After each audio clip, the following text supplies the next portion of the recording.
जय मसीह सभी को। और आप लोग कैसे हैं? आशा करती हूँ आप लोग स्वस्थ और चंगाई के साथ होंगे। आज हम फिर आए हैं आप लोग के सामने दुआ, प्रार्थना और विनती के साथ।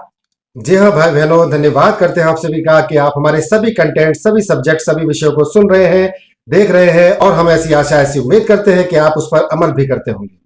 तो भाई बहनों, आज का जो सब्जेक्ट लेकर हम हाजिर हुए हैं, आज हम देखेंगे पवित्र पाक बाइबल के द्वारा ऐसा शक्तिशाली वचन जो हमें सिखाता है एकजुट होना, जिसके द्वारा हम अपने पड़ोसी के लिए, अपने आसपास के लोगों के लिए प्रार्थना कर सकते हैं। क्योंकि जब तक हम एक नहीं होंगे, जब तक हम अपने पड़ोसियों के लिए प्रार्थना नहीं करेंगे, तब तक हम परमेश्वर की महिमा नहीं कर पाएंगे। परमेश्वर की महिमा करने के लिए, स्तुति, इबादत करने के लिए आपको अपने पड़ोसियों को और अपने साथियों को अपने साथ लेकर चलना होगा।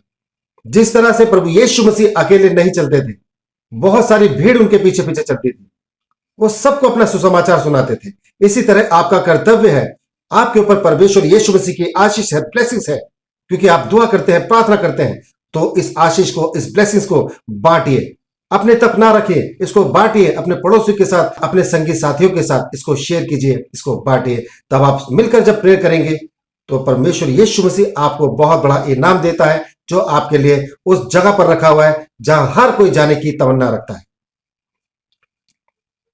तो जी हाँ भाई बहनों, आज हम देखेंगे पाक पवित्र बाइबल के वचनों के द्वारा कि हमें अपने पड़ोसियों के लिए, हमें अपने आसपास के सभी लोगों के लिए प्रार्थना और दुआ करनी है। क्योंकि जब हम दूसरों के लिए दुआ प्रार्थना करते हैं तो हमारा प्रभु हमें आशीष और ब्लेसिंग से नवाजता है।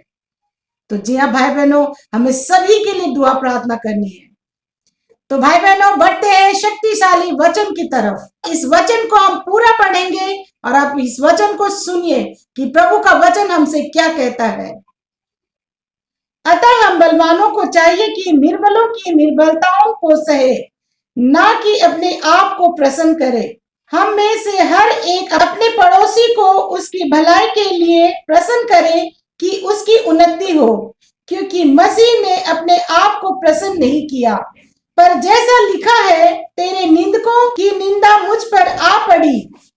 जितनी बातें पहले से लिखी गई वे हमारी ही शिक्षा के लिए लिखी गई है, कि हम धीरज और पवित्र शास्त्र के प्रोत्साहन द्वारा आशा रखें। धीरज और शांति का दाता परमेश्वर तुम्हें यह वरदान दे कि मसीह यीशु के अनुसार आपस में एक मन रहो। तो जी हाँ भाई बहनों, यहाँ पवित्र पाक शास्त्र हमको समझा रहा है और हमें सिखा रहा है कि हमारा जीवन कैसा होना चाहिए, पड़ोसी के प्रति हमारा क्या कर्तव्य होना चाहिए, जो हमारे साथी संगति है उनके प्रति हमारा कैसा रवैया और कैसा हमारा व्यवहार होना चाहिए, ताकि वो हमसे खुश रहें और हमारी संगति में हमारे साथ आगे बढ़े। क्योंकि जैसा वचन अभी पढ़ा गया है यहाँ पर, अतः हम बलवानों को चाहिए कि निर्बलों की निर्बलताओं को सहे, न कि अपने आप को प्रसन्न करे। तो भाई बहनों, ये जो जिक्र है बलवानों को, तो बलवान कौन है यहाँ पर? ये बलवान हम है, हमारा जिक्र किया जा रहा है, हमारा यहाँ पर जिक्र किया जा रहा है, क्योंकि हम बलवान हैं, हम आत्मा में बलवान हैं। आप सब लोग आत्मा में बलवान हैं, क्योंकि आप यीशु मसीह को जानते हैं, आप उनके वचनों पर चलते हैं, उनके वचनों को सुनते हैं, इसलिए आप आत्मा में बलवान हैं। और यही सत्य है, ये शरीर झूठ है। इस शरीर को आप कितना बलवान बना लीजिए, कुछ भी कर लीजिए, खत्म होना है। लोग कहते हैं बुढ़ापे में खत्म होता है, ये जवानी के बाद ही खत्म हो जाता है, क्योंकि जवानी के बाद ही आपके पास में वो पावर नहीं रहती।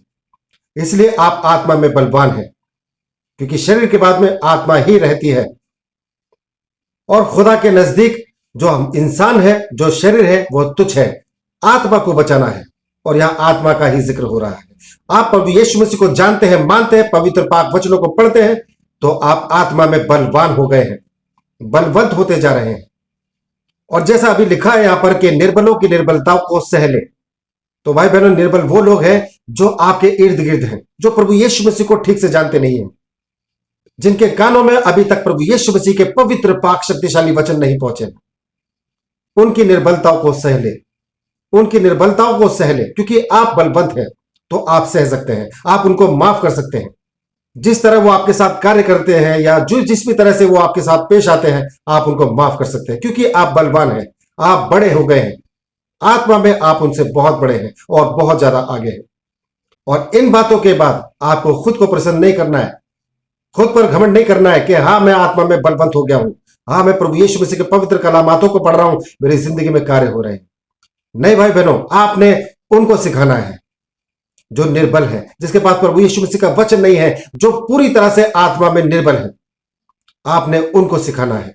जैसे आगे हम वचन पढ़ेंगे, यहां वचन कहता है, हम में से हर एक अपने पड़ोसी को उसकी भलाई के लिए प्रसन्न करे कि उसकी उन्नति हो। तो जी हाँ भाई बहनों, हमारा जो भी पड़ोसी है, चाहे वो अन्य जाति है, चाहे वो कोई भी है, चाहे वो विश्वासी है, विश्वास में कमजोर है, आत्मा में कमजोर है, निर्बल है, ऐसे लोगों में कोई ना कोई तो खूबी होगी। आप उस खूबी की तारीफ कीजिए, उसको हिम्मत दीजिए, ढांढस दीजिए और सांत्वना दीजिए, और परमेश्वर के पवित्र पाक वचन उनके कानों तक पहुंचाइए। जब आप ऐसा करते हैं तो उन लोगों के अंदर जीने की चाह आती है, एक उम्मीद जगती है उनके ऊपर, उनके हृदय में एक उम्मीद जगती है, एक आशा, एक विश्वास जगता है, और वो यीशु मसीह में आने लग जाते हैं। वो यीशु मसीह पर अपना ईमान लाने लगते हैं और उनकी जिंदगी में और बड़े कार्य होते हैं, और उसका क्रेडिट, उसका इनाम आपको मिलेगा। क्योंकि यहां पर लिखा है, अगर आप ऐसा करेंगे तो उन लोगों की उन्नति होगी, उन लोगों की आत्मिक उन्नति होगी, और वो लोग भी बलवंत और दृढ़ बनेंगे, और ये लोग बचाए जाएंगे प्रभु यीशु मसीह के सामर्थी नाम से। हम आगे देखेंगे वचन क्या कहता है। क्योंकि मसीह ने अपने आप को प्रसन्न नहीं किया, पर जैसा लिखा है, तेरे निंदकों की निंदा मुझ पर आ पड़ी। तो भाई बहनों, यहां पर वचन बता रहा है कि मसीह ने, प्रभु यीशु मसीह ने, जब वो देह में आए थे, शरीर में आए थे, तो उन्होंने अपनी तारीफ अपने मुंह से नहीं की। वो वचन बोलते थे, दुनिया उनके पीछे चलती थी, और उनकी जिंदगी में अद्भुत और आश्चर्य कर्म होते थे। मुर्दे जिंदा किए जाते थे, कोढ़ियों को चंगा किया जाता था, अंधों को आंखें दी जाती थी, और उन्होंने सबके दुख दर्दों को अपने ऊपर सहा, अपने आप को कुर्बान किया। जरा सोचिए भाई बहनों, अगर वो इस बात पर घमंड करते कि हाँ मैं तो आत्मा में बहुत बलवंत हूं, मैं तो जो कहता हूं मेरा पिता मेरे लिए वो पूरा कर देता है, परमेश्वर यहोवा मेरे लिए वो सब कुछ जुटा देता है, मैं जिस पर हाथ रखता हूं वो चंगा हो जाता है, जिंदा हो जाता है, आंखें मिल जाती हैं उन लोगों को, अंधे देखने लग जाते हैं, सबके ऊपर कोई ना कोई बहुत बड़ा आश्चर्य कर्म हो जाता है।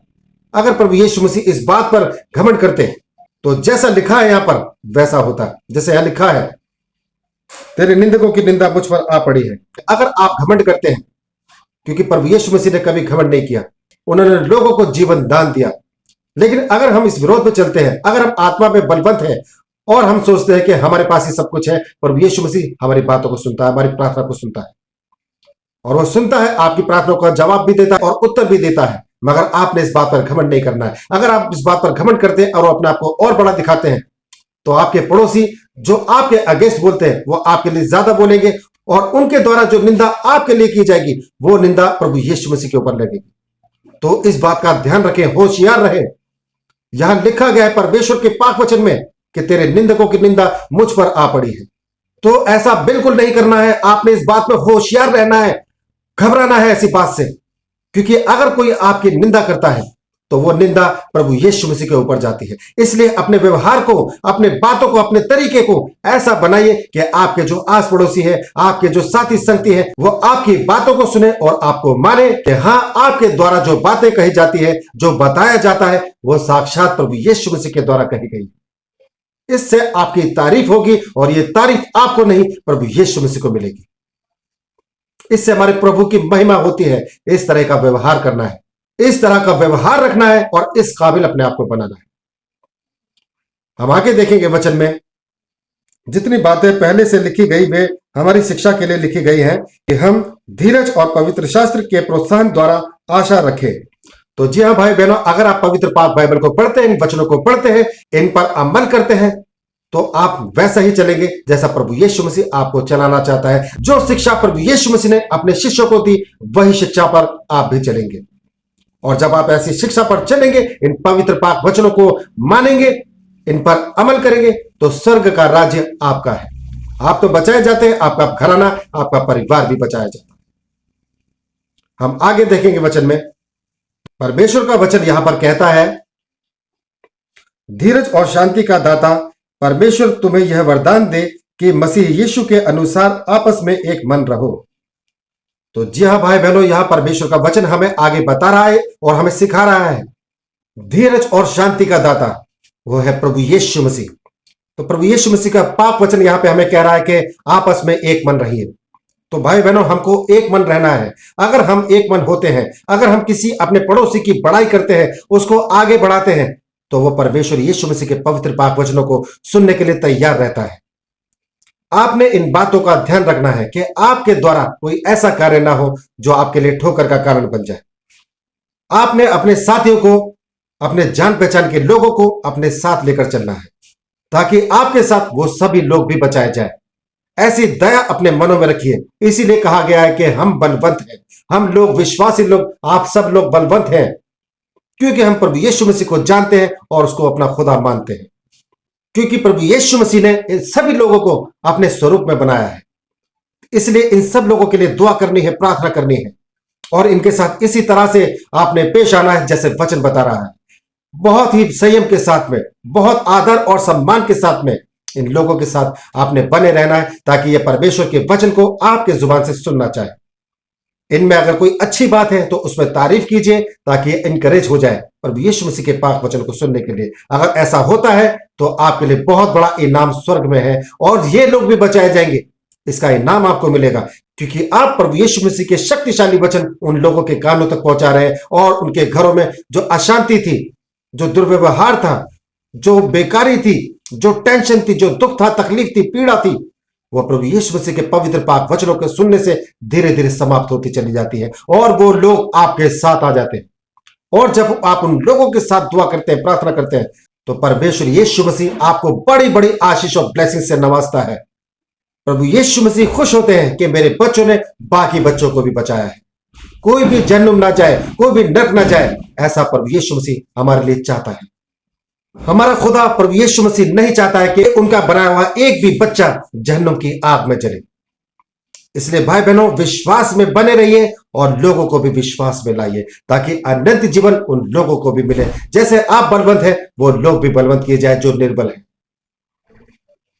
तो जी हाँ भाई बहनों, धन्यवाद करते हैं आपने यहां तक इस कंटेंट को सुना, देखा।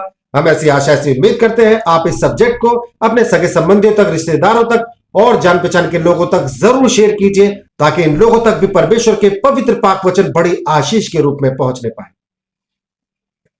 तो धन्यवाद करते हैं भाई बहनों, इस कंटेंट में, सब्जेक्ट में बस इतना ही। कल फिर हाजिर होंगे नई दुआ, नई प्रार्थना के साथ। तब तक के लिए आप सभी भाई बहनों को हमारा जय मसीह।